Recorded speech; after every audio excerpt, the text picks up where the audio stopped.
లవర్ని set చేయరా అని ఫ్రెండ్కి చెప్తే వాడు వెళ్ళి అమ్మాయితో మాట్లాడతాడు. మరుసటి రోజు అమ్మాయి నన్ను రాఖీ కడతా అన్నయ్య అంటది. నా లవ్ని సమాధి చేసేసాడు.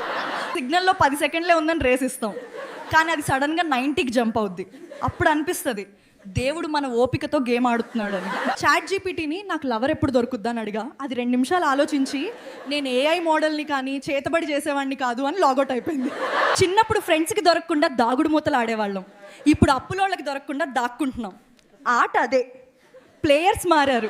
ఫ్రిడ్జ్లో ఐస్ క్రీమ్ డబ్బా చూసి ఆశగా ఓపెన్ చేస్తాం, తీరా చూస్తే అందులో ఐస్ క్రీమ్ ఉండదు, అల్లం వెల్లుల్లి పేస్ట్ ఉంటుంది.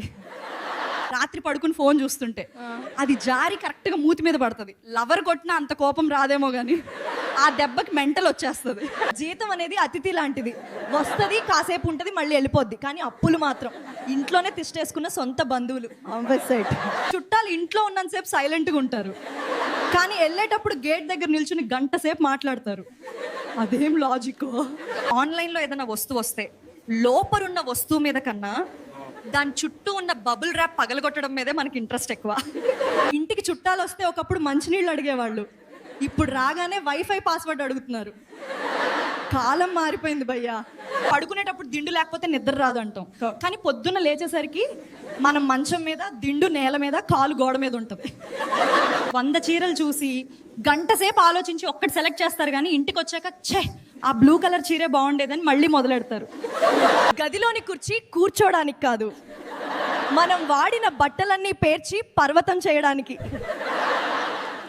ఒక మగాడికి సంతోషం ఎప్పుడు పోతుందో తెలుసా? పెళ్లిలో తాళి కట్టినప్పుడు.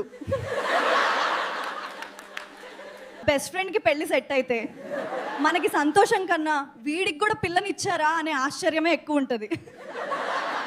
పెద్దలు పెళ్లి చేసుకో సెటిల్ అవుతావు అంటారు. ఆ సెటిల్ అంటే హ్యాపీగా ఉంటామని కాదు, ఉన్న ప్రశాంతత శాంతం పోద్దని వాళ్ళ ఉద్దేశం. ఫోన్లో ఉండే 1% ఛార్జింగ్ ఈ కాలం రిలేషన్షిప్స్ కన్నా ఎక్కువసేపు వస్తుంది, దాని మీదే నమ్మకం ఎక్కువ.